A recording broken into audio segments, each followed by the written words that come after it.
Assalamualaikum warahmatullahi wabarakatuh. Selamat datang di Medialog, tempat di mana kita mengupas kisah-kisah rumah tangga yang penuh warna. Jangan lupa untuk like, subscribe, dan nyalakan lonceng notifikasinya, supaya kamu nggak ketinggalan cerita-cerita menarik lainnya. Kalau kamu punya pengalaman atau kisah rumah tangga yang ingin dibagikan, tuliskan saja di kolom komentar. Siapa tahu, kisahmu bisa menginspirasi banyak orang.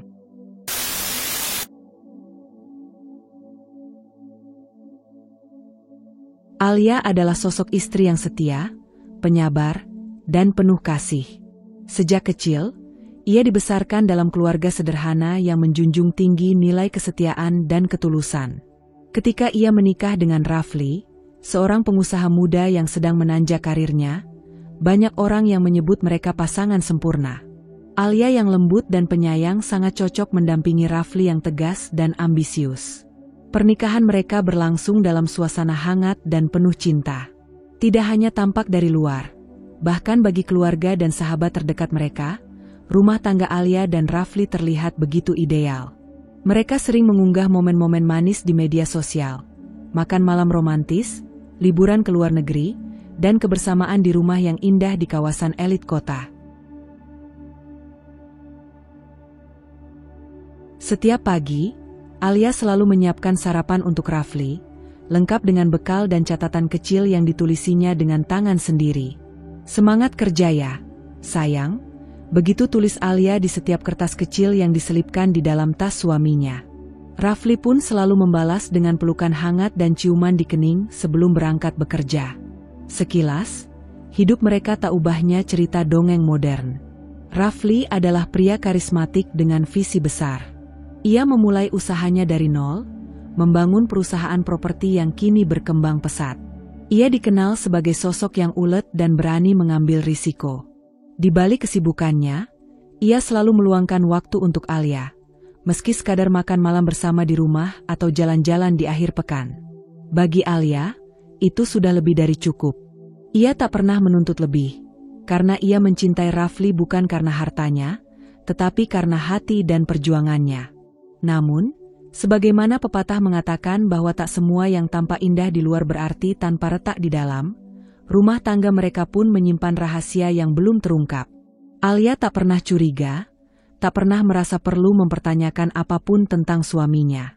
Baginya, kepercayaan adalah dasar utama dalam sebuah pernikahan. Saat itu, Alia tidak tahu bahwa senyum Rafli yang hangat setiap pulang ke rumah, kadang hanya topeng untuk menutupi kelelahan, atau bahkan sesuatu yang lebih dalam. Ia tidak tahu bahwa di balik semua kemewahan dan cinta yang terlihat sempurna, ada celah-celah kecil yang mulai muncul, seperti retakan halus pada kaca yang suatu hari bisa pecah tanpa peringatan. Tapi untuk saat ini, semuanya masih tampak sempurna. Alia masih menjadi istri yang setia, Rafli masih menjadi suami yang tampak ideal, dan rumah tangga mereka masih berdiri megah di atas fondasi cinta yang Alia percayai sepenuh hati. Nadine telah menjadi sahabat Alia sejak masa putih abu-abu. Mereka melewati banyak hal bersama, tangis remaja, cinta pertama, hingga masa-masa sulit saat kuliah. Nadine bahkan menjadi pendamping Alia saat pernikahannya dengan Rafli. Persahabatan mereka sudah seperti saudara. Itulah mengapa, ketika Nadine sering datang ke rumah, Alia tidak pernah curiga sedikit pun. Ia percaya penuh pada dua orang yang paling dekat di hidupnya, suaminya dan sahabatnya. Awalnya, kunjungan Nadine terasa wajar. Ia bilang sedang mencari suasana tenang, jauh dari keramaian kota dan urusan pekerjaannya yang melelahkan. Alia, yang memang dikenal lembut dan penyayang, menyambut dengan tangan terbuka. Ia bahkan menyiapkan kamar khusus untuk Nadine menginap sewaktu-waktu. Namun, seiring waktu, ada sesuatu yang mulai terasa aneh. Alia mulai memperhatikan pola-pola kecil yang tak biasa. Nadine sering datang bahkan saat Alia sedang tidak di rumah. Entah ketika ia sedang belanja, pergi ke salon, atau mengunjungi ibunya. Anehnya, ketika Alia pulang, Nadine dan Rafli selalu terlihat terlalu cepat menjauh satu sama lain, seolah menyadari sesuatu yang tak boleh dilihat. Pernah suatu malam, Alia terbangun karena merasa mual. Kehamilannya yang baru memasuki bulan kedua membuat tidurnya tidak nyenyak. Saat menuju dapur untuk mengambil air putih, ia melihat bayangan dua orang di ruang tamu, tertawa pelan dalam remang-remang lampu. Saat ia melangkah mendekat, tawa itu berhenti. Hanya Rafli yang berdiri di sana, sementara Nadine entah kemana. "Alia, kamu ngapain belum tidur?" tanya Rafli cepat, seolah ingin mengalihkan perhatian. "Cuma haus," jawab Alia pelan, menatap suaminya dalam diam. Hatinya mulai gelisah. Ia bukan wanita bodoh. Ia bisa merasakan ketika sesuatu mulai berubah. Kecurigaan Alia mencapai puncaknya ketika ia menemukan lipstik merah menyala di kamar mandi tamunya. Alia tidak pernah memakai warna seperti itu. Ia tahu pasti, itu milik Nadine. Tapi yang membuatnya nyaris pingsan adalah saat ia melihat pesan singkat di ponsel Rafli yang tertinggal di meja makan. "Sayang, perutku mulai membesar. Kita harus pikirkan cara bicara ke Alia." Pengirim, Nadine. Dunia Alia runtuh seketika. Tangan gemetar, napasnya memburu. Ia nyaris tak bisa berdiri. Jantungnya berdegup kencang, seperti akan meledak dari dalam dada. Ia ingin menjerit, ingin melempar ponsel itu, ingin mengacak-acak seluruh rumah. Tapi ia hanya terduduk di lantai, terisak dalam diam. Tak cukup Rafli menghancurkan hatinya, tapi wanita yang ia anggap saudara pun ikut mengkhianatinya. Yang lebih menyakitkan, Nadine kini tengah mengandung, bersamaan dengannya. 2 wanita, 2 janin, 1 laki-laki yang sama. Tapi Alia tidak berkata apa-apa. Ia tidak mengonfrontasi Rafli, tidak menelepon Nadine. Ia hanya diam. Ia menyimpan semuanya dalam hati. Dalam kepedihan yang luar biasa, ia hanya tersenyum setiap hari seperti tak terjadi apa-apa. Ia tetap memasakkan makanan untuk Rafli, tetap menyambut Nadine dengan senyuman ramah, dan tetap menjaga kandungannya dengan cinta yang tulus. Tapi jauh di dalam dirinya, badai mulai terbentuk. Luka yang dalam itu perlahan berubah menjadi bara.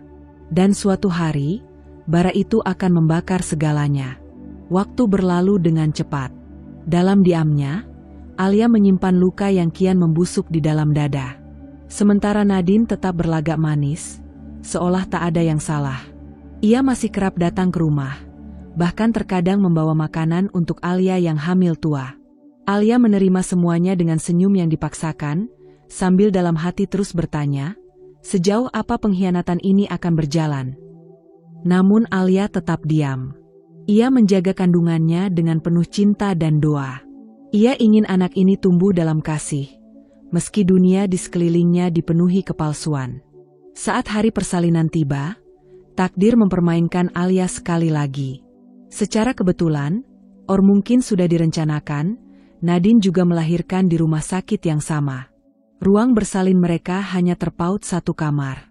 Alia tidak tahu apapun. Ia terlalu fokus pada rasa sakit yang melilit perutnya dan kekhawatiran akan keselamatan bayi dalam kandungannya.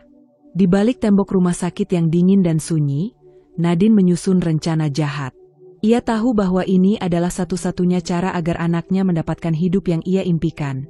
Hidup sebagai anak sah Rafli, lengkap dengan warisan, kekuasaan, dan segala kemewahan. Ia tak sudi anaknya tumbuh dalam bayang-bayang sebagai anak simpanan, atau bahkan lebih buruk, tidak diakui sama sekali. Dengan licik, Nadine menyuap seorang oknum perawat yang sudah dikenalnya sejak lama.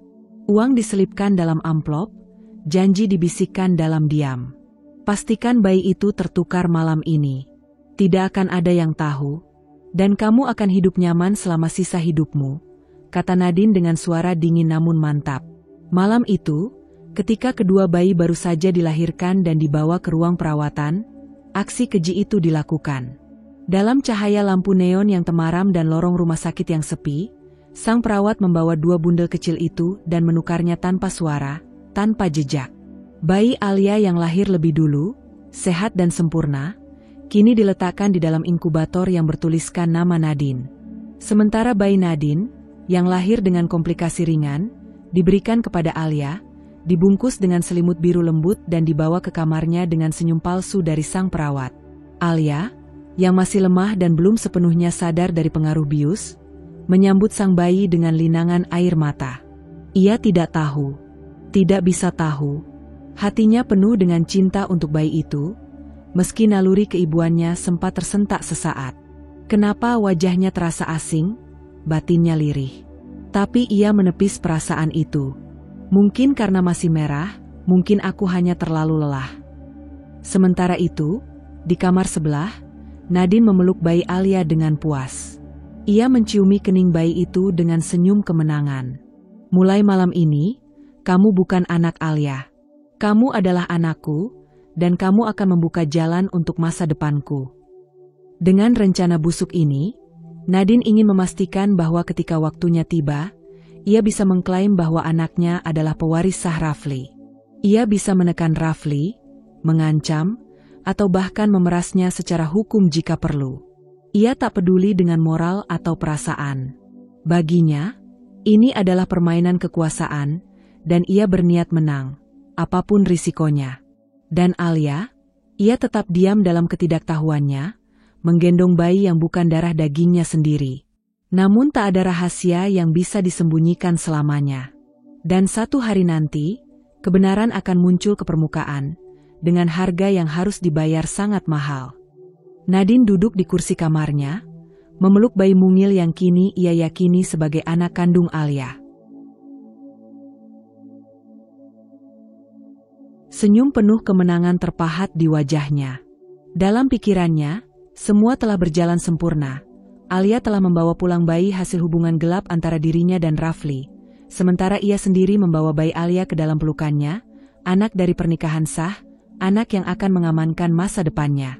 Kini, ia punya segalanya, rahasia besar, bukti hidup dari pengkhianatan, dan satu langkah di depan Alia. Namun, di balik rencana yang tampak sempurna itu, Nadine tidak menyadari satu hal penting. Ada satu sosok lain yang terlibat diam-diam dalam persalinan malam itu, Nadine, seorang perawat magang baru yang juga menyimpan rahasia masa lalu. Ia mengenal Nadine sejak lama, jauh sebelum Nadine mengenakan topeng manis sebagai sahabat Alia. Nadine pernah menjadi korban manipulasi Nadine sewaktu di Universitas Kedokteran. Hidupnya hancur akibat fitnah yang dibuat Nadine demi mendapatkan beasiswa yang akhirnya Nadine harus lepaskan. Sejak itu, Nadine bersumpah akan membalas dendam suatu hari nanti. Dan malam itu, kesempatan itu datang. Nadine adalah orang pertama yang mengetahui rencana penukaran bayi Nadine dengan bantuan oknum perawat senior. Ia mendengar percakapan mereka di gudang alat medis, tanpa mereka sadari. Awalnya Nadine ingin melaporkan kejadian itu ke kepala rumah sakit, tapi ketika ia tahu bayi yang ingin Nadine ambil adalah anak sah Rafli dan Alia, Nadine menahan diri. Ia melihat peluang yang lebih besar, membuat Nadine merasakan kehilangan yang sesungguhnya. Saat proses penukaran hendak dilakukan, Nadine bergerak diam-diam. Ia menyelinap ke ruang perawatan bayi, dan saat semua staf sibuk, ia menukar kembali bayi tersebut, tanpa sepengetahuan siapapun. Tapi bukan hanya itu. Nadine membuat segalanya lebih rumit. Ia memastikan bahwa bukan Nadine maupun Alia yang membawa pulang anak kandung mereka masing-masing. Alia, yang masih terlelap pasca operasi, akhirnya membawa pulang bayi yang sebenarnya adalah anak Nadine. Sementara Nadine, yang percaya dirinya berhasil memenangkan permainan, justru membawa pulang bayi ketiga, anak dari pasien lain yang juga melahirkan malam itu, yang kebetulan tak memiliki keluarga dan langsung meninggalkan rumah sakit karena kondisi ekonomi. Nadine menonton semuanya dari kejauhan dengan sorot mata tajam. Ia menyimpan semua bukti. Rekaman CCTV yang sengaja ia amankan sebelum pihak rumah sakit menyadarinya, dokumen identitas bayi, bahkan hasil DNA awal dari darah tali pusat yang sengaja ia curi untuk dijadikan senjata. "Selamat menikmati permainanmu, Nadine," bisiknya lirih. "Tapi kali ini, kau yang akan hancur." Sementara itu, Alia mulai merasakan sesuatu yang tak biasa. Ia mencintai bayi itu sepenuh hati, tapi nalurinya sebagai ibu sesekali berbisik, ada sesuatu yang berbeda. Bayi itu tidak memiliki satupun kemiripan dengan Rafli atau dirinya. Bahkan ibu Alia sempat berkomentar, Kok matanya agak sipit ya? Kayak bukan cucu mama. Alia hanya tersenyum saat itu. Ia tidak ingin menaruh curiga yang aneh-aneh. Tapi benaknya tak bisa diam. Ia mulai bertanya-tanya, mulai mengingat kembali perasaan aneh saat pertama kali melihat anak itu dibawa ke kamarnya oleh perawat dengan senyum yang tidak meyakinkan. Sementara itu, Nadine juga mulai merasakan kejanggalan. Bayi yang dibawanya pulang rewel terus-menerus, tubuhnya lebih kecil dari yang diingat Nadine saat bayi itu dilahirkan. Ia mencoba menepis kegelisahan itu. Mungkin cuma pengaruh pasca lahiran, pikirnya. Tapi semakin hari, rasa tidak tenang itu semakin kuat. Dan Nadine hanya menunggu waktu yang tepat. Ia tahu, satu persatu semua akan terbongkar.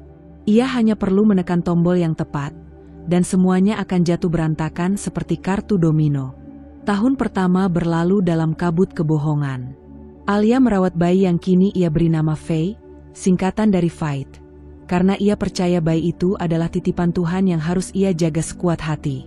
Meski sesekali hatinya terusik oleh keraguan, tapi ia menutupinya dengan kasih sayang yang tulus. Faye tumbuh menjadi anak yang ceria dan sehat. Pipinya cabi, matanya bersinar, dan senyumnya bisa meluluhkan siapapun yang melihatnya. Bahkan Rafli, yang semula tak terlalu peduli, perlahan luluh dan semakin sayang pada Faye.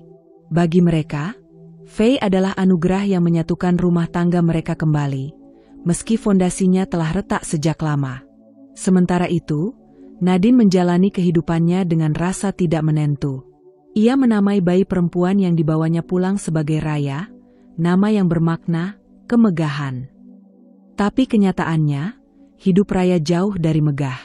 Sejak lahir, Raya kerap jatuh sakit. Demam tinggi yang datang tiba-tiba, alergi yang tak jelas sebabnya, tangisan yang tak berhenti di malam hari, semua itu membuat Nadine perlahan kehilangan kesabaran. Raya juga tidak pernah dekat dengan Nadine. Setiap kali dipeluk, bayi itu seakan menolak. Mata kecilnya selalu memandang Nadine dengan ketakutan. Tangisnya seakan tahu bahwa perempuan itu bukanlah tempatnya pulang. Di balik wajah cantik dan tubuh mungilnya, ada jiwa yang merasa asing. Nadine yang awalnya penuh ambisi untuk menjadikan anak itu tiket menuju kekayaan Rafli, mulai merasa frustasi. Ia mulai bersikap dingin, bahkan kasar. Ia sering menyerahkan pengasuhan Raya pada pengasuh bayaran, lebih sibuk merawat penampilannya sendiri dan kembali menjalani kehidupan sosialnya yang semu. Yang lebih aneh lagi, di setiap kesempatan ketika Nadine melihat Faye, anak yang dibesarkan Alia, hatinya justru bergetar. Ia sering mengunjungi rumah Alia dengan dalih menjenguk, tapi sebenarnya ia hanya ingin menatap anak itu dari dekat. Faye makin cantik, ya, kata Nadine suatu hari sambil memangku Faye yang tersenyum manis padanya. Tangannya gemetar saat menyentuh pipi Faye, seolah ada sesuatu dalam dirinya yang tak bisa dijelaskan. Anakmu pintar sekali, Nat, ujar Alia sambil menuangkan teh. Aku senang kamu masih sering main ke sini. Faye juga kelihatan nyaman banget sama kamu. Nadine hanya mengangguk pelan, menahan air mata yang hampir jatuh. Ia tidak tahu kenapa hatinya terasa sesak setiap melihat Faye. Ada sesuatu yang salah. Sesuatu yang sangat keliru. Tapi ia tak berani mengakuinya. Karena jika itu benar, maka seluruh hidupnya selama ini adalah kesalahan fatal. Di rumahnya, Raya kembali demam. Perawat mengabari Nadine lewat telepon, mengatakan bahwa anak itu muntah semalaman dan butuh penanganan medis. Tapi Nadine malah memutuskan untuk tetap tinggal di rumah Alia sedikit lebih lama, menimang Faye seolah ialah ibu kandung yang sebenarnya. Sementara itu, Nadia, yang diam-diam memantau dari jauh, mulai mencatat semuanya. Ia tahu waktunya sudah hampir tiba. Luka yang ditanam perlahan sudah mulai tumbuh menjadi pohon kebusukan yang siap tumbang. Nadia hanya menunggu satu pemicu, satu alasan kecil yang akan menjatuhkan Nadine sepenuhnya. Dan ketika saat itu tiba, tidak hanya kebenaran yang akan terungkap, tetapi juga semua luka yang disembunyikan oleh kebohongan, iri hati, dan ambisi. Suasana rumah duka itu begitu hening. Hanya isakan tangis kecil dari beberapa kerabat terdengar di sela-sela lantunan doa yang bergema. Di tengah kerumunan pelayat, tubuh kecil Raya terbaring dalam kafan putih yang begitu bersih, seolah menyimpan semua kesakitan dan penderitaan yang dialaminya selama hidup yang singkat. Nadine duduk di sisi jenazah dengan wajah tertunduk, tapi tak ada air mata di pipinya. Tatapannya kosong, bahkan senyap. Beberapa orang mungkin mengira ia terlalu syok untuk menangis. Tapi kenyataannya, dalam hati, ia tak benar-benar merasakan duka yang dalam. Ia lebih merasa lega. "Maafkan Mama, Raya," gumamnya pelan, hampir tak terdengar. "Kau bukan harapan hidupku sejak awal." Bagi Nadine, kepergian Raya seperti beban yang terangkat. Anak itu selalu sakit-sakitan, menyita waktu dan emosi, dan membuatnya tidak bisa hidup seperti yang ia inginkan. Ia yakin, sepenuhnya yakin, bahwa Raya adalah anak kandung Alia, hasil dari kesalahan penukaran bayi yang ia atur saat di rumah sakit. Kalau benar dugaanku, maka anakku yang sebenarnya sekarang hidup bahagia, sehat, dan akan menjadi pewaris kekayaan Rafli, batinnya sambil menatap kosong ke arah keranda. Beberapa kerabat memandang Nadine dengan tatapan heran. Mereka memperhatikan betapa tenangnya perempuan itu, bahkan cenderung dingin. Tak seperti ibu yang baru saja kehilangan anak. Tapi mereka tak berani berkata banyak. Nadine hanya menangis sedikit di awal. Lebih karena tekanan sosial daripada karena kehilangan yang tulus. Alia dan Rafli datang memberi bela sungkawa. Alia membawa Faye dalam gendongannya, mengenakan pakaian hitam sederhana. Matanya berkaca-kaca saat melihat jasad Raya. Walau ia tak terlalu mengenal anak itu, tapi nuraninya sebagai ibu ikut bergetar. "Turut berduka cita ya, Nat," ucap Alia lembut, menggenggam tangan sahabatnya itu. Nadine tersenyum tipis, memeluk Alia. Tapi saat memeluk, matanya melirik ke arah Faye, anak yang tertidur di pelukan Alia. Ada kilatan aneh di matanya. Sebuah rasa kepemilikan yang tidak seharusnya ada. "Terima kasih, Lee. Kau baik sekali," kata Nadine dengan nada manis yang dibuat-buat. Tapi di balik kata-kata itu, pikirannya berputar.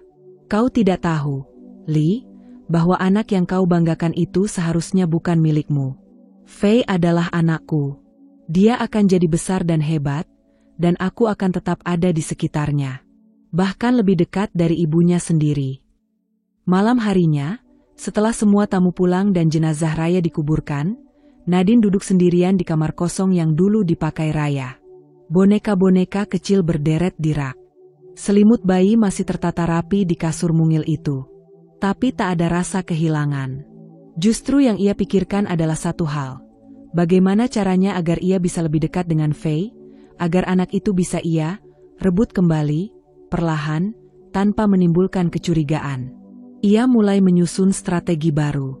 Ia tahu Alia sangat percaya padanya. Dan itu akan menjadi senjata paling ampuh. Yang tak ia sadari, dari kejauhan, Nadia tengah mengawasi.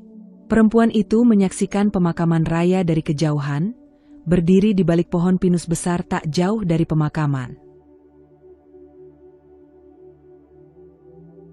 Ia menunduk, menggenggam sebuah kalung kecil milik Raya yang dulu sempat ia curi dari ruang bayi, sebagai bukti dan pengingat. "Maafkan aku, Raya kecil," bisik Nadia, berlinang air mata. "Aku ingin membuat ibumu menderita, tapi tidak seperti ini. Kau tak seharusnya jadi korban." Dan saat malam makin larut, Nadia menyalakan laptopnya. Ia membuka folder rahasia berisi foto-foto, rekaman suara, dan satu berkas hasil tes DNA yang ia simpan sebagai kartu truf. "Waktunya belum tiba," bisiknya, "tapi saat semua sudah tak bisa lagi diselamatkan, kebenaran akan kubuka." Hari itu, rumah mewah keluarga Rafli dipenuhi kemewahan dan tawa. Balon warna pastel menghiasi langit-langit, meja penuh makanan lezat berjejer rapi, dan dentingan gelas berpadu dengan musik lembut yang menyelimuti suasana. Tamu-tamu penting hadir, pengusaha, selebritas, hingga kerabat dekat, semua berkumpul untuk satu tujuan. Merayakan ulang tahun ke-17 Faye, putri sematawayang Rafli dan Alia, atau begitulah yang semua orang kira. Faye tampil memukau dalam gaun putih keemasan rancangan desainer ternama. Rambutnya digelung elegan, wajahnya berseri-seri. Ia menyapa para tamu dengan anggun, sambil terus mencari-cari wajah kedua orang tuanya di tengah kerumunan. Dan ketika akhirnya melihat Alia dan Rafli melangkah ke panggung utama, hatinya terasa penuh. Rafli, yang kini tampak lebih tua dan matang, menggenggam mikrofon dengan senyum bangga. Di sebelahnya, Alia berdiri anggun dengan gaun biru tua, menatap Faye dengan mata berbinar. "Terima kasih kepada semua yang hadir di hari bahagia anak kami, Faye," ucap Rafli mantap. "Hari ini, kami tidak hanya merayakan ulang tahun ke-17-nya, tapi juga ingin memberikan sebuah hadiah yang istimewa, sebagai simbol kepercayaan dan cinta kami." Faye menatap ayahnya, bingung sekaligus penasaran. "Mulai hari ini," lanjut Rafli, 30% saham di perusahaan utama keluarga akan kami hibahkan atas nama Faye. Tepuk tangan riuh langsung menggema. Para tamu terkejut, beberapa bahkan berbisik-bisik membahas nilai fantastis saham tersebut. Faye sendiri terpaku di tempat, nyaris tak percaya. "Ayah, ini terlalu besar," ucapnya terbata. Air mata mulai menggenang di sudut matanya. Alia melangkah maju, memeluk Faye erat. "Kamu pantas menerimanya, Nak. Kamu sudah tumbuh menjadi gadis yang baik, cerdas, dan bertanggung jawab."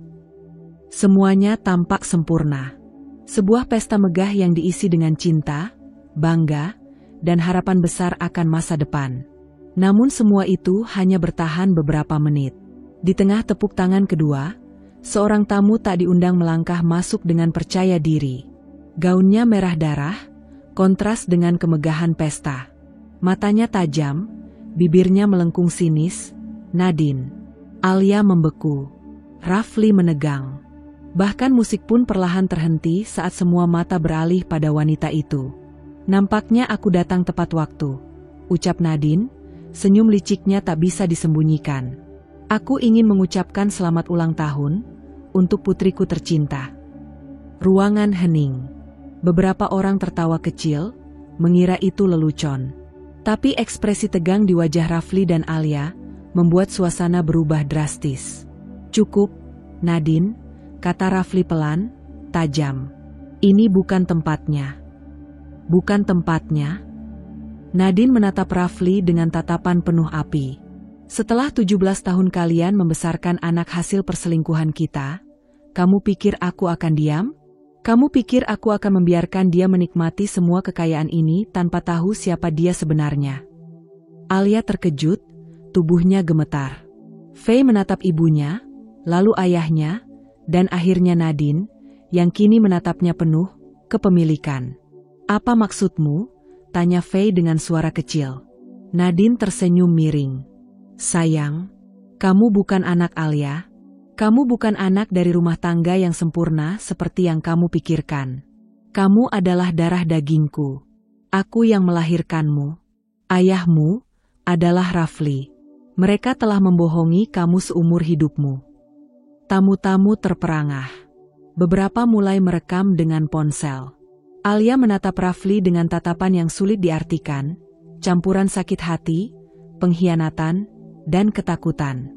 "Bohong." Suara Faye pecah. "Mama nggak mungkin. Mama Alia nggak mungkin." Tapi sebelum Alia bisa berkata apa-apa, Nadine mengeluarkan amplop coklat besar dari tasnya. "Tes DNA. Faye dan aku. Kecocokan genetik ibu dan anak. Tertanggal bulan lalu. Kalian boleh cek. Fakta tak bisa dibantah." Rafli mengepalkan tangan. Alia nyaris roboh jika tak segera disanggah oleh sahabatnya. Faye, yang tubuhnya gemetar, melangkah mundur, menjatuhkan mikrofon, dan akhirnya berlari keluar dari ruangan dengan air mata deras. Acara ulang tahun yang semula penuh kebahagiaan kini berubah menjadi adegan dramatis penuh kehancuran. Para tamu mulai meninggalkan tempat dengan beragam bisik-bisik dan ekspresi tercengang. Sementara di panggung, Nadine berdiri dengan penuh kemenangan, menatap kursi kosong Fei dengan sorot mata dingin. Akhirnya, pikirnya, semua kebenaran mulai terungkap. Dan ini baru permulaan. Malam turun dengan cepat, seolah ikut menyelimuti keguncangan yang baru saja terjadi. Ulang tahun Fei yang seharusnya menjadi perayaan kebanggaan keluarga, berubah menjadi panggung kehancuran yang disaksikan oleh begitu banyak mata. Di dalam rumah mewah itu, suasana mencekam. Tak ada lagi musik lembut, tak ada lagi tawa. Yang tersisa hanyalah suara langkah kaki berat, isakan tertahan, dan ketegangan yang menggantung di udara seperti asap yang tak kunjung hilang. Nadine, yang sejak kejadian sore itu tidak sedikit pun menunjukkan penyesalan, kini berdiri di ruang tengah dengan postur penuh kemenangan. Matanya menatap ke sekeliling rumah yang pernah ia datangi sebagai sahabat, kini penuh nafsu kepemilikan. Mulai malam ini, aku tidak mau melihat wajahmu lagi di rumah ini, Alia, katanya tajam, tangannya menunjuk ke arah wanita yang dulu ia panggil sahabat. Kau cuma numpang hidup di sini. Kau membesarkan anak yang bukan darah dagingmu, dan sekarang, semuanya sudah jelas. Alia, yang masih mengenakan gaun biru dari pesta Fei, terduduk di ujung sofa, wajahnya pucat dan lelah. Matanya bengkak karena tangis. Namun kali ini, tak ada air mata yang jatuh. Hanya tatapan kosong dan rahang yang mengeras menahan emosi. Aku tidak akan pergi kemanapun, jawabnya dengan suara serak. Rumah ini adalah rumahku juga. Aku yang merawatnya.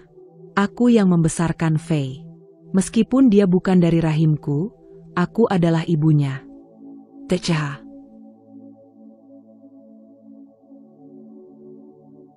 Nadine menyeringai. Kau masih mencoba sok tegar? Ini bukan soal perasaan, Alia. Ini soal kebenaran. Dan sekarang semua orang tahu siapa aku, siapa Fei. Tak lama lagi, warisan itu akan pindah ke tangan yang seharusnya. Aku dan anakku. Rafli berdiri di antara keduanya, matanya liar seperti binatang yang terpojok. Keringat dingin membasahi pelipisnya, dasinya sudah dilonggarkan, dan dadanya naik turun tak karuan. Ia menatap Nadine, lalu ke arah Alia, lalu kembali ke Nadine. Nadine, jangan buat keributan sekarang, katanya pelan namun penuh tekanan. Media sudah mencium bau skandal ini. Aku baru dapat kabar dari humas. Foto dan video pesta tadi mulai tersebar. Wartawan sudah antre di luar pagar perumahan. Kalau kamu terus bicara seperti ini, bukan hanya keluarga kita yang hancur, bisnisku ikut runtuh. Nadine mendekat, berdiri begitu dekat di hadapan Rafli, hingga pria itu bisa mencium aroma parfumnya yang menyengat. Kau pikir aku peduli bisnis? Bisik Nadine dengan senyum dingin. Aku peduli pada Fei. Dan aku peduli pada posisi anakku di masa depan. Kau pikir saham miliaran itu bisa tetap atas nama anak yang tidak tahu siapa ibunya?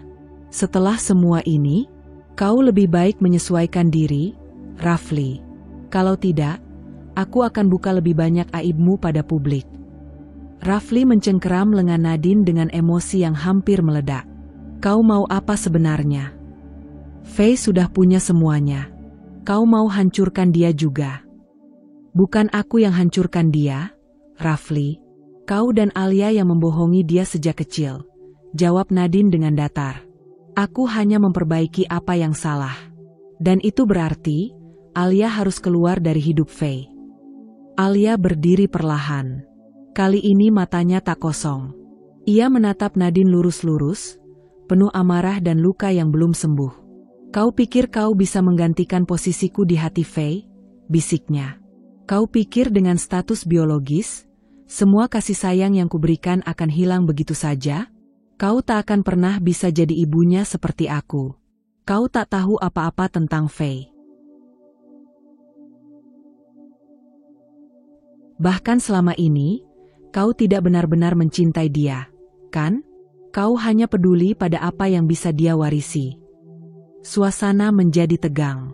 Nadine melangkah maju, menampar pipi Alia dengan keras hingga kepala Alia terhuyung. Rafli menahan Nadine dengan kasar. Kau gila. Berhenti, Nat. Nadine hanya tersenyum miring. Sudah terlalu lama aku diam, Rafli. Sekarang waktunya aku ambil apa yang seharusnya menjadi milikku.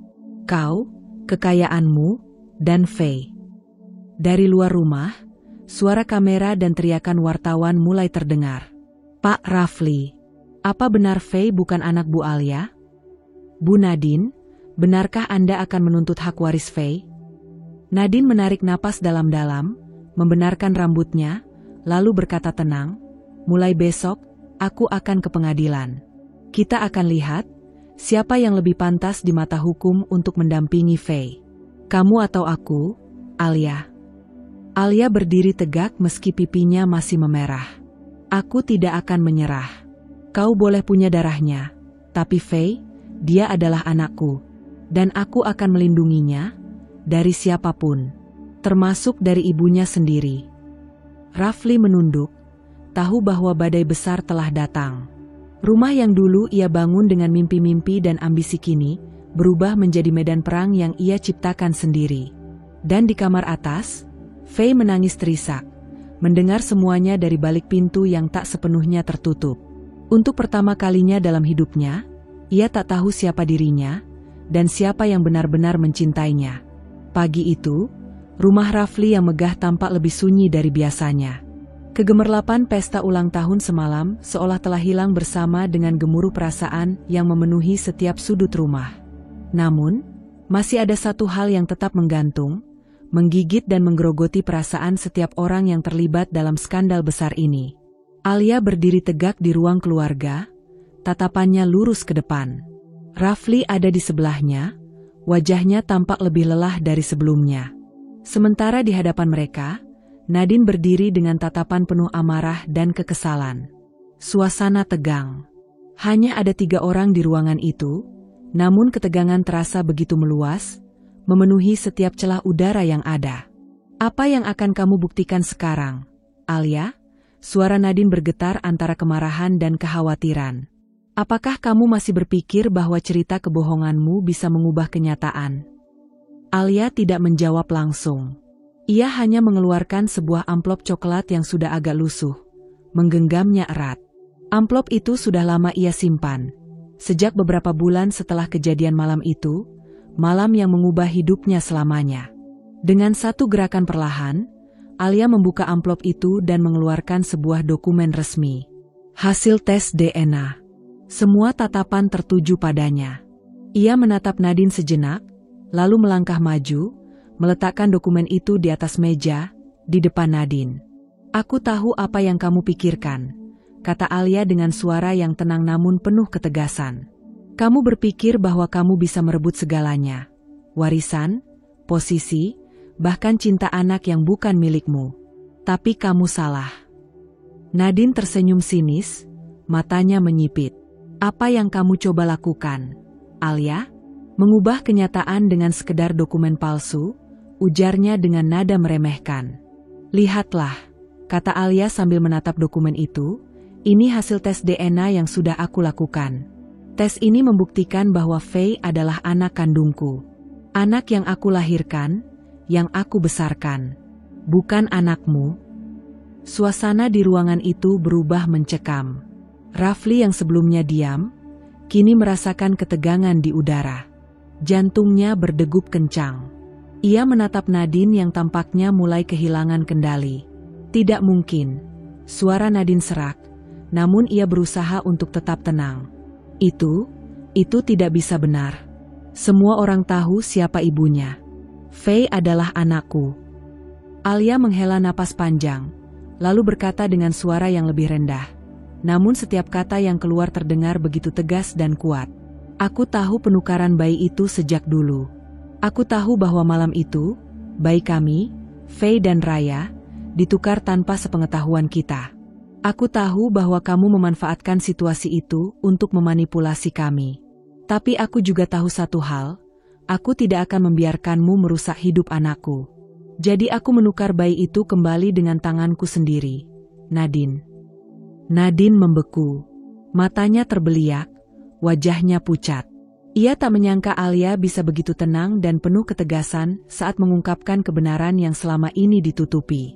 Apa yang kamu bicarakan? Teriak Nadine, suaranya hampir pecah. Kamu bilang kamu sudah menukar bayi itu kembali? Itu tidak mungkin. Tidak ada bukti. Bukti ada di sini, jawab Alia sambil mengangkat tes DNA di tangannya. Aku tahu persis apa yang kamu rencanakan, Nadine.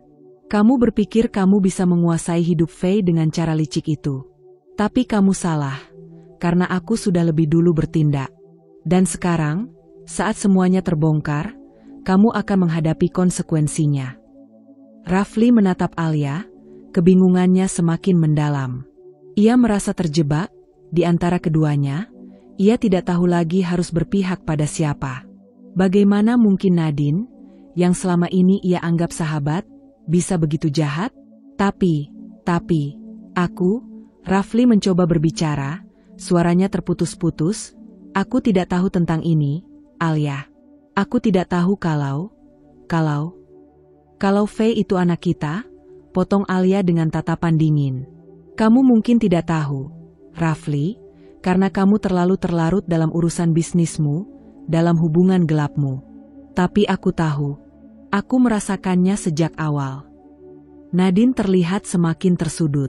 Ia mencoba untuk tetap mempertahankan kedikdayaannya, namun di dalam dirinya, ada kegelisahan yang semakin membesar. Kebenaran yang disembunyikan begitu lama kini telah terungkap. Semua upaya manipulasi dan rencananya untuk menguasai harta Rafli dan Faye mulai runtuh satu persatu. Jadi ini semua permainanmu, Alia? Kamu diam-diam menukar bayi itu? Menyembunyikan kebenaran dariku? Tanya Nadine dengan suara tajam. Aku melakukannya untuk Faye, jawab Alia tegas. Karena aku tahu dia pantas tahu siapa ibunya yang sebenarnya. Dan aku tidak akan membiarkanmu merusak hidupnya lebih jauh. Nadine terdiam. Kepanikan mulai menghampirinya. Selama ini ia merasa memiliki kendali penuh atas keadaan, namun kini segalanya berbalik. Rencana liciknya telah terbongkar, dan tak ada lagi yang bisa ia lakukan. Rafli memandang kedua wanita itu, jantungnya berdegup kencang, merasa dirinya semakin terjepit di antara kebenaran dan kebohongan yang telah ia buat. Alia menatapnya tajam. Sekarang, kamu harus memilih, Rafli. Ini bukan soal bisnis. Ini soal keluarga. Kalau kamu memilih Nadine, kamu akan kehilangan Faye, dan kamu akan kehilangan aku. Suasana semakin mencekam, ketegangan semakin terasa di udara. Rafli merasa dunia seakan terbalik. Sementara itu, Nadine hanya bisa menatap kosong ke depan, seolah menyadari bahwa semua yang ia rencanakan kini telah runtuh. Nadine merasa dunia di sekelilingnya mulai berputar. Semua yang ia rencanakan dengan licik, dengan penuh manipulasi dan kebohongan, kini terasa seolah lenyap begitu saja. Bukti itu yang ditunjukkan Alia, tes DNA yang mengungkapkan kebenaran, menghancurkan semua ilusi yang selama ini ia bangun. Namun, itu bukan satu-satunya hal yang membuat jantungnya berhenti berdetak. Ada sesuatu yang jauh lebih buruk, jauh lebih menghancurkan yang baru saja ia ketahui. Sesuatu yang membuat seluruh tubuhnya menggigil ketakutan. Raya, anak yang selama ini ia abaikan, yang ia biarkan terkulai sakit-sakitan, yang ia tinggalkan untuk mengejar harta dan kesenangan, telah meninggal dunia. Hanya dalam sekejap, kabar itu datang menghampiri Nadine dengan sekuat hantaman keras. Ia baru saja menerima pesan singkat dari rumah sakit tempat Raya dirawat. Raya telah meninggal dunia karena komplikasi penyakit yang tidak terdeteksi lebih awal. Rasa kaget itu seperti disambar petir yang menyambar langsung ke jantungnya. Nadine terdiam. Tidak ada kata yang keluar dari bibirnya. Rafli yang berdiri di sampingnya tampak terkejut melihat perubahan ekspresi Nadine yang mendadak. Wajahnya pucat, matanya terbelalak, mulutnya ternganga tanpa bisa mengeluarkan suara. "Ada apa, Nat?" tanya Rafli cemas, menyadari bahwa ada sesuatu yang salah. Raya sudah meninggal." Suara Nadine terdengar terputus-putus. Suaranya serak, hampir tidak bisa dipercaya oleh dirinya sendiri. Ia menggenggam ponsel dengan tangan gemetar, menatap pesan yang baru saja diterimanya. Alia yang berdiri di sudut ruangan, sudah dapat merasakan perubahan mendalam yang terjadi dalam diri Nadine. Ia tahu bahwa ini adalah saat yang paling menentukan, ketika kebenaran mulai menelan dirinya sendiri. Dalam diam, Alia mendekat, matanya tajam memandang Nadine, menunggu reaksinya. Tapi Nadine tidak peduli dengan tatapan itu. Semua perasaannya kini tertuju pada satu hal, kehilangan anaknya. Ini tidak mungkin. Nadine terisak. Tidak mungkin Raya sudah meninggal. Aku tidak sempat menyayanginya, aku hanya fokus pada Faye. Tangisannya mulai pecah. Histeris, Nadine terjatuh ke lantai, merasakan tubuhnya lemas. Rafli langsung berlutut di sampingnya, berusaha menenangkan, namun ia sendiri tampak bingung. Tidak ada yang bisa ia lakukan. Semua yang ia pikirkan, semua yang ia rencanakan, kini berantakan. Raya telah pergi. Alia berdiri tegak di hadapan mereka, tatapannya datar, tidak ada tanda simpati di sana. Dia tahu bahwa Nadine hanya merasakan kesedihan ini karena kehilangan anaknya yang tidak pernah ia pedulikan, bukan karena cinta seorang ibu. Raya sudah meninggal. Nadine, kata Alia dengan suara tenang, meski hatinya dipenuhi kemarahan. Dan kamu tidak peduli. Kamu bahkan tak pernah memberi perhatian padanya. Kamu hanya peduli pada Faye. Hanya ingin harta Rafli dan kekuasaan yang kamu kira bisa kau dapatkan dari situ. Tapi sekarang lihatlah, semua itu sia-sia. Nadine menatap Alia dengan tatapan penuh kebencian dan ketakutan. Kamu membuat semua ini jadi buruk. Jika bukan karena kamu, aku bisa mendapatkan semuanya, semua yang aku inginkan. Suaranya penuh dengan kegilaan, seolah melupakan kenyataan bahwa ia sendiri yang menghancurkan semuanya. Rafli, yang sebelumnya kebingungannya hanya tentang hubungan yang terancam, kini merasa seolah dunia di sekitarnya sedang hancur. Ia tidak tahu apa yang lebih buruk. Nadine yang mengaku mencintai anak yang sudah tiada, atau kenyataan bahwa ia telah kehilangan segalanya. Dalam sekejap, harta yang ia perjuangkan, warisan yang ia kira akan terus mengalir, kini semuanya berada dalam kekosongan.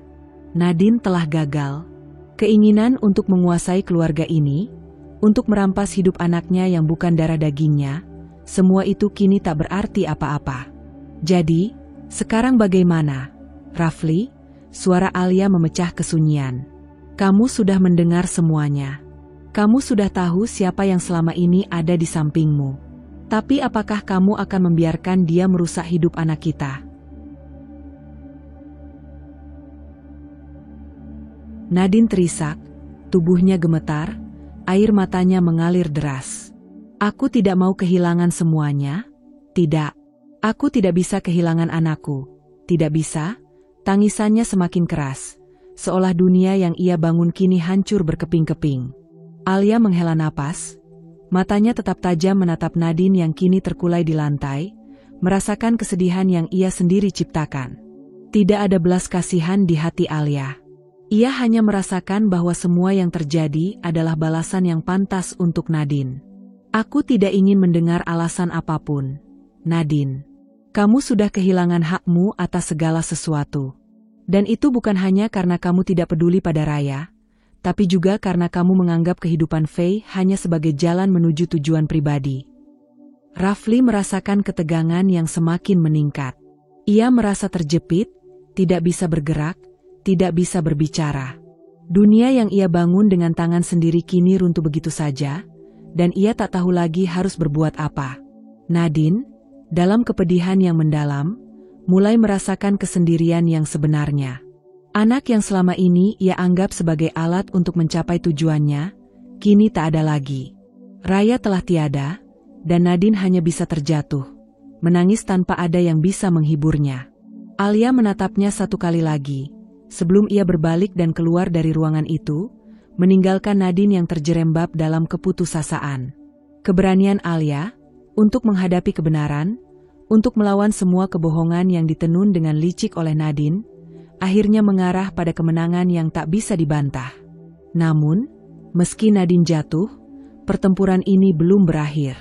Rafli, yang tak bisa membangun kembali kepercayaannya, kini harus menghadapi kenyataan yang lebih pahit dari yang pernah ia bayangkan.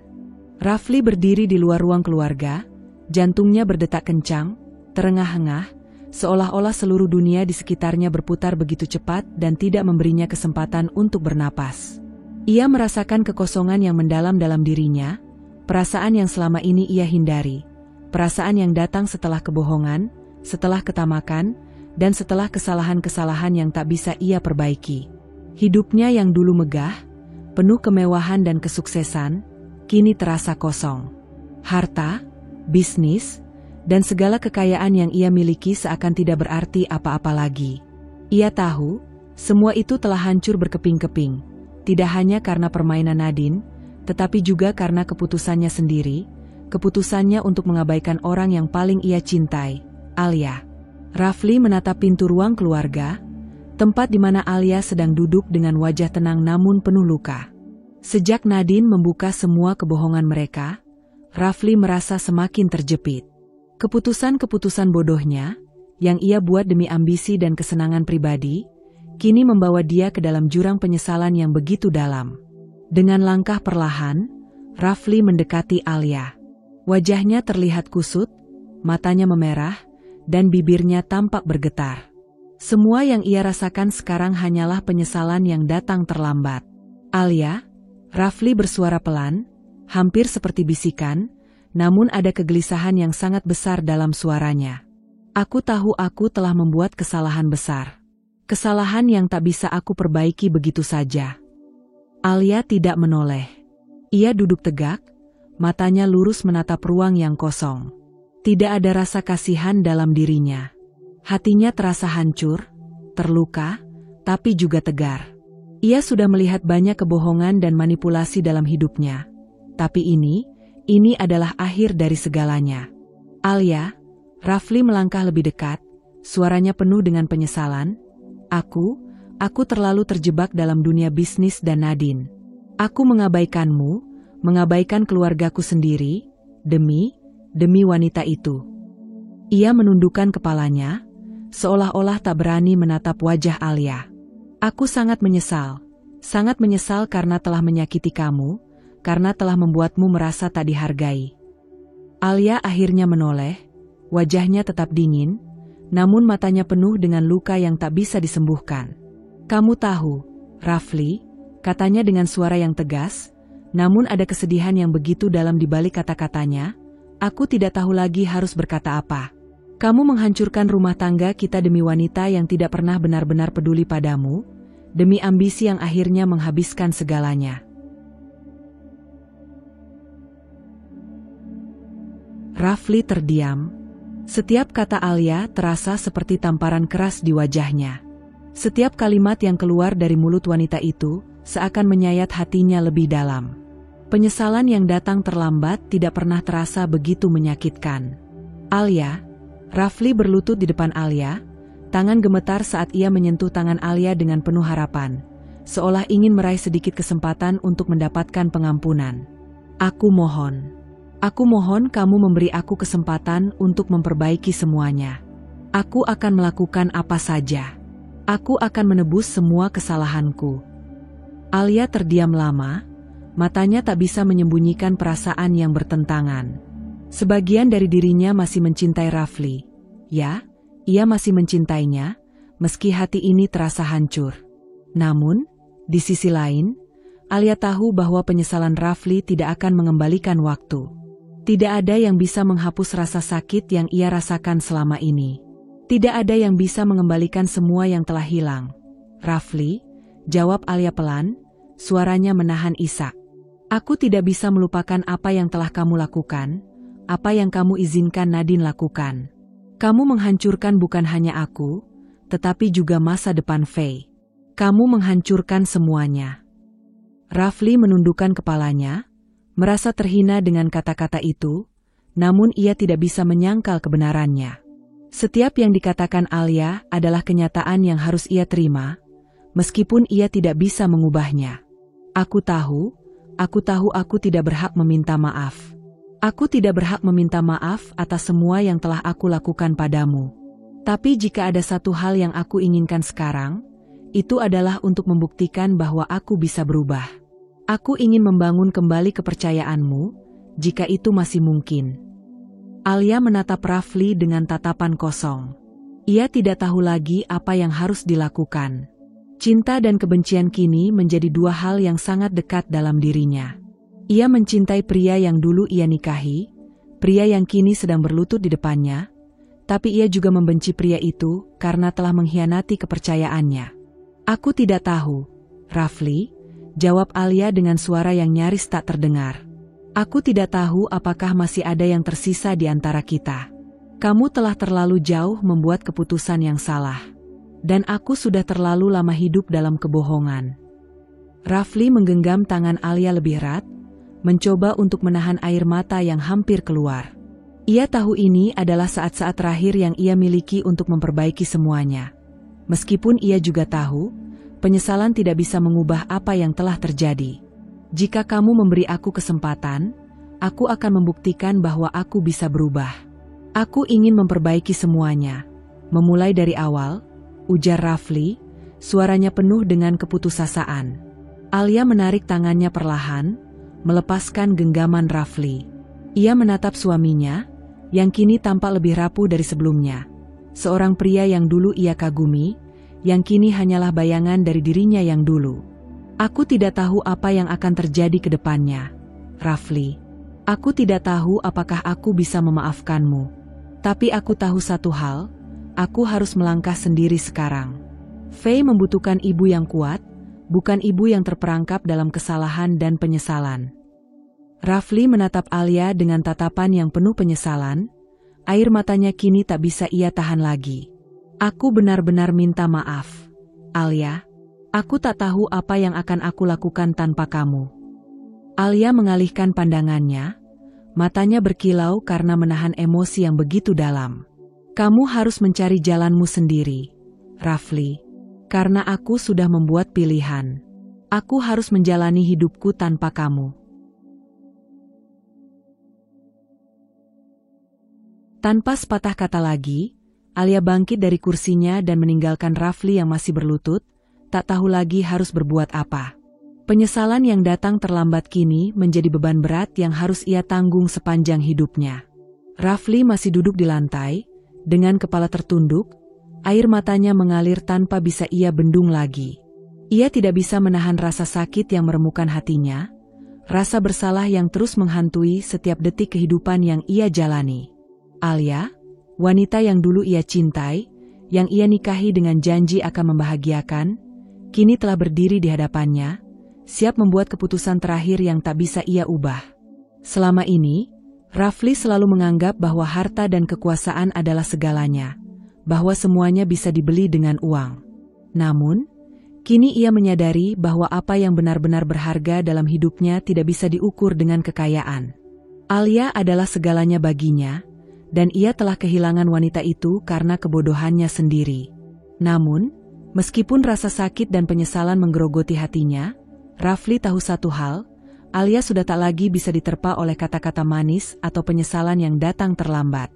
Alia sudah membuat keputusan, dan itu adalah keputusan yang tak bisa digoyahkan. Alia, Rafli berbisik, suaranya tercekat, aku tidak bisa membiarkan kamu pergi begitu saja. Kita bisa perbaiki semuanya. Aku akan melawan Nadine, aku akan.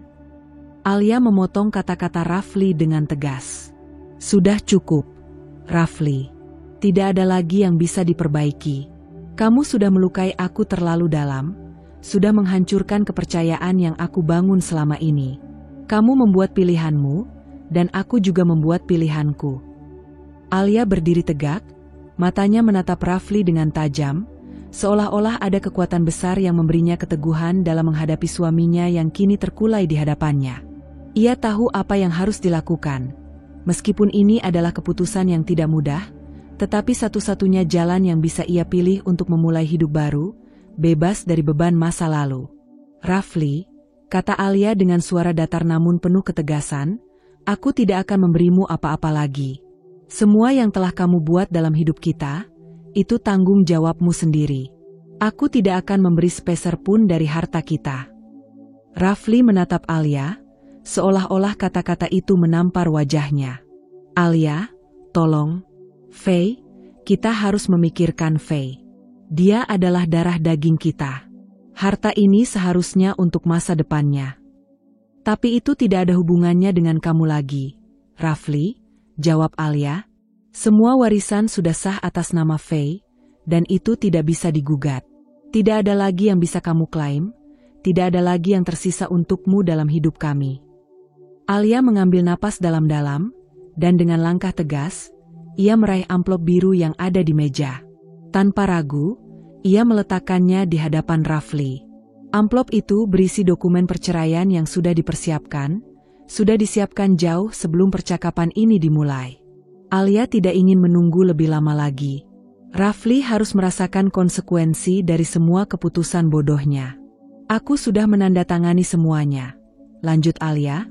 Suara suaminya makin teredam oleh kata-kata yang penuh kejelasan. Tidak ada ruang untuk penyesalan lagi. Tidak ada ruang untuk harapan. Aku sudah cukup menderita, dan Faye juga sudah cukup melihat betapa terpuruknya hidup kita hanya karena kebodohanmu. Jadi, ini adalah keputusan yang harus kita jalani. Rafli tampak terkejut, seperti tidak percaya dengan apa yang ia dengar. Air matanya semakin banyak, menciptakan genangan di pipinya yang tampak hancur. Alia, aku benar-benar minta maaf. Aku mencintaimu. Alia menatapnya dengan tatapan yang tak bisa disamarkan lagi. Cinta dan kebencian, keduanya berkumpul dalam hatinya, tapi saat ini, ia harus mengutamakan kepentingan Faye. Ia harus menjalani hidupnya dengan cara yang benar, jauh dari kekacauan yang ditimbulkan oleh Rafli dan Nadine. Cinta? Cinta yang kamu berikan hanya untuk kepentinganmu sendiri. Alia berkata dengan nada yang mengandung rasa kecewa yang mendalam. Kamu menghancurkan kepercayaan itu dengan tanganmu sendiri, Rafli. Dan kini, kamu harus menerima kenyataan bahwa aku dan Faye akan terus berjalan, meskipun tanpa kamu. Dengan gerakan mantap, Alia meletakkan dokumen perceraian itu di meja di hadapan Rafli. Ini adalah akhir dari segalanya, Rafli. Tidak ada yang bisa memperbaiki masa lalu kita. Sekarang kamu bebas untuk menjalani hidupmu, dan aku pun bebas. Rafli menggenggam dokumen itu dengan tangan yang gemetar. Sebuah perasaan kosong merayapi hatinya, perasaan yang tidak bisa dijelaskan dengan kata-kata. Harta, kekuasaan, bisnis, semuanya terasa tidak berarti. Ia telah kehilangan hal yang paling berharga dalam hidupnya. Mungkin ini adalah akhir dari semuanya. Namun kenyataannya, kehilangan Alia adalah hukuman yang jauh lebih berat dari segala harta yang ia miliki. Alia berbalik dan berjalan menuju pintu. Setiap langkahnya membawa beban, namun juga kedamaian yang semakin terasa dalam dirinya. Ia tahu bahwa ini adalah keputusan yang benar, meskipun terasa sakit. Alia. Rafli berteriak dari belakang, suaranya serak dan penuh penyesalan. Namun Alia tidak menoleh lagi. Ia melangkah keluar dari ruang itu, meninggalkan suaminya yang terkulai dalam penyesalan yang tak ada habisnya. Ketika Alia menginjakan kakinya di luar ruangan itu, ia merasa lebih ringan, meskipun hati ini penuh dengan luka. Dia tidak perlu lagi hidup dalam bayang-bayang kesalahan Rafli, dan yang lebih penting, ia harus melindungi Faye, dan memastikan masa depan yang lebih baik untuk anaknya. Nadine duduk di sudut kamar yang remang-remang, wajahnya pucat dan tatapannya kosong. Suasana di sekitar tampak sunyi, hanya suara detak jam yang terdengar jelas di ruangan itu. Di luar sana, dunia terus berputar, tetapi di dalam dirinya, segala sesuatu telah runtuh, hancur lebur tak tersisa. Semua rencana yang telah dia susun dengan cermat, semua langkah licik yang ia ambil untuk merebut segala yang menjadi milik Alia dan keluarganya, kini tampak seperti serpihan-serpihan puing yang beterbangan. Semuanya berantakan. Anak kandungnya, Raya, yang seharusnya menjadi alat untuk mencapai ambisinya, telah meninggal dunia. Cinta yang ia harapkan dari Rafli, yang selama ini ia percaya bisa didapatkan dengan cara memanipulasi dan mengendalikan, telah lepas begitu saja. Dan yang paling hancur, masa depan yang selama ini dia gambarkan begitu indah, kini justru menjadi mimpi buruk yang tak pernah ia bayangkan. Rafli, pria yang ia anggap sebagai kunci untuk mendapatkan segala sesuatu, telah berbalik dan meninggalkannya. Tidak hanya meninggalkannya secara emosional, tetapi juga secara fisik dan finansial. Rafli memilih untuk menyelesaikan semuanya dengan Alia, dan meskipun Nadine berusaha sekuat tenaga untuk merebut kembali segalanya, kenyataannya dia kini hanya bisa duduk sendiri, dikelilingi oleh kekosongan. Di meja di depannya, tersisa secari kertas yang seharusnya menjadi pengantar untuk perayaan kemenangannya. Namun kini justru tampak seperti lambang kekalahan yang menyakitkan. Itu adalah salinan dokumen perceraian Rafli dan Alia, yang ia dapatkan dengan susah payah. Namun, itu tidak berarti apa-apa lagi. Semua perjuangannya selama ini terasa sia-sia. Nadine meremas kertas itu dengan tangan gemetar, hatinya penuh dengan kemarahan dan penyesalan yang sulit ditahan. Ia merasakan kepahitan yang sangat dalam, kepahitan yang datang dari kenyataan bahwa ia telah membuang anak kandungnya, Raya, demi kepentingan pribadi. Kini, Raya telah pergi selamanya, dan Nadine tak punya siapa-siapa lagi. Semua yang ia lakukan untuk menempuh jalan menuju kemenangan justru membawanya pada kekalahan yang tak terelakkan. Dia berbalik, melirik ke arah foto-foto lama yang terpajang di dinding kamar. Ada gambar dirinya bersama Raya, saat mereka masih berbahagia dan penuh harapan.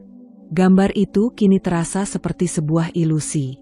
Semua kebahagiaan itu telah runtuh, dan yang tersisa hanya kehancuran yang ia ciptakan sendiri. Nadine berdiri dan berjalan ke jendela. Pandangannya kosong menatap hujan yang turun deras di luar. Setiap tetes air hujan terasa seperti penyesalan yang tak bisa diseka. Ia merasa seperti seorang wanita yang telah kehilangan segalanya. Cinta, anak, kekayaan, dan bahkan dirinya sendiri. Semua yang ia anggap penting dalam hidupnya kini tampak tak berarti lagi. Dia telah kehilangan Raya, anak yang seharusnya menjadi penerus darahnya. Dan lebih tragis lagi, ia sadar bahwa ia telah gagal sebagai seorang ibu. Tindakan liciknya, penipuan dan manipulasi yang ia lakukan hanya membawa penderitaan bagi dirinya dan anaknya. Raya, yang ia anggap sebagai alat untuk mencapai tujuannya, justru menjadi korban dari ambisinya yang tak terkendali. Kini, Nadine tak bisa lagi mengembalikan waktu, tak bisa lagi merasakan pelukan hangat Raya yang dulu selalu ia abaikan. Mata Nadine mulai berair, air mata yang sebelumnya ia tahan dengan keras kini jatuh begitu saja, membasahi pipinya yang penuh dengan rasa sesal. Untuk pertama kalinya, ia merasa benar-benar sepi dan sendirian. Kehancuran yang ia rasakan bukan hanya karena kehilangan harta atau kekuasaan, tetapi karena ia telah kehilangan haknya sebagai seorang ibu. Di luar sana, dunia terus bergerak maju, sementara Nadine terjebak dalam lingkaran kehancuran yang ia ciptakan sendiri. Rafli, yang ia anggap sebagai sumber segala harapan, kini telah menutup pintu untuknya. Tidak ada lagi kesempatan untuk memanipulasi atau mengendalikan. Tidak ada lagi tempat untuknya dalam hidup Rafli, yang kini kembali bersama Alia, dan bersama anak kandung mereka, Faye.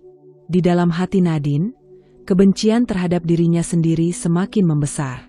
Ia merasa seperti wanita yang telah jatuh ke dalam lubang hitam yang dalam dan gelap, tak ada lagi jalan keluar. Segala sesuatu yang ia bangun dengan penuh tipu daya dan kebohongan kini hancur, dan ia tidak tahu bagaimana harus melangkah maju. Tidak ada yang bisa memperbaiki apa yang telah hancur. Tidak ada lagi ruang untuk harapan atau impian. Nadine kini benar-benar kehilangan segala sesuatu. Dan dengan itu, ia harus menghadapi kenyataan yang pahit bahwa ia adalah penyebab dari kehancurannya sendiri. Hanya ada satu hal yang bisa ia lakukan sekarang. Terima kenyataan, meskipun itu terasa begitu menyakitkan.